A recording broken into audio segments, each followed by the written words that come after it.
हम अपनी 0 to 1 series को शुरू रखते हैं।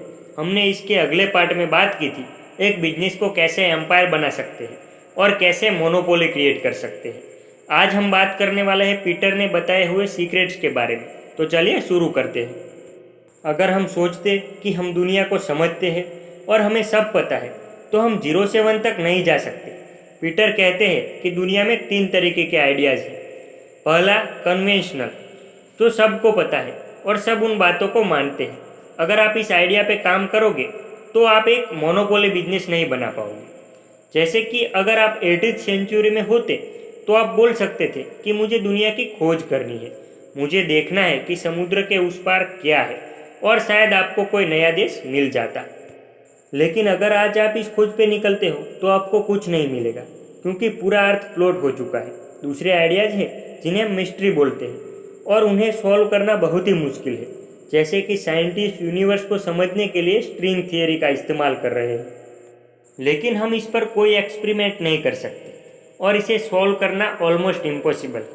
ऐसे आइडियाज़ आते हैं जो कन्वेंशनल और मिस्ट्री के बीच के आइडियाज़ हैं। इन्हें ऑथर सीक्रेट्स बोलते हैं। सीक्रेट्स वो आइडिया है जो कॉमन लोगों को इतनी जल्दी समझ नहीं आते, लेकिन उन्हें समझना इम्पॉसिबल भी नहीं।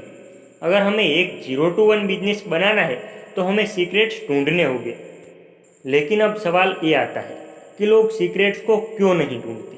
पहला कारण है हमारी इंक्रीमेंटलिज्म मेंटालिटी, जो बचपन से ही प्रोग्राम की हुई है।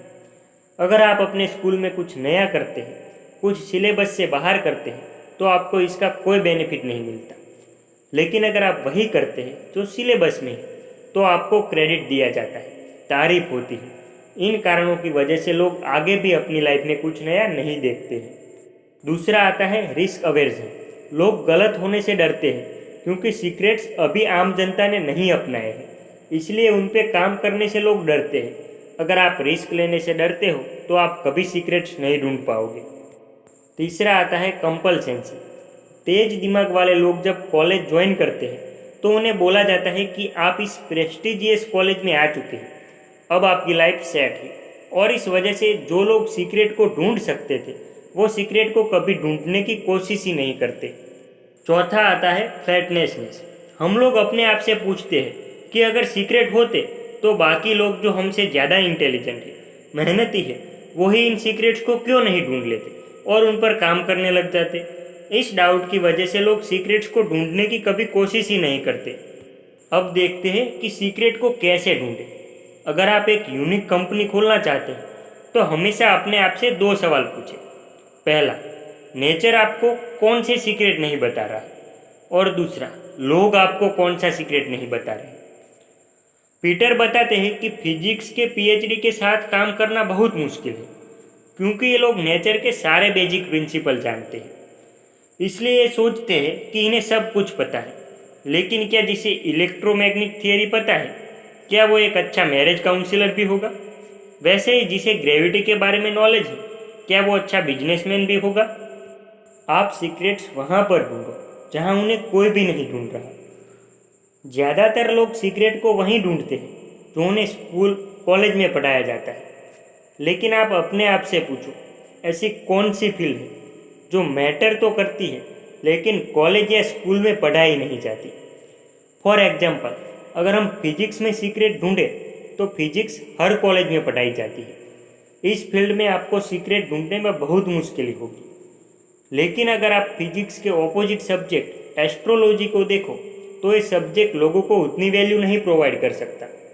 लेकिन अगर हम न्यूट्रिशन को देखते हैं तो न्यूट्रिशन सभी के लिए मैटर करता है और टॉप साइंटिस्ट फिजिक्स जैसे सब्जेक्ट चूज करते हैं, न कि न्यूट्रिशन।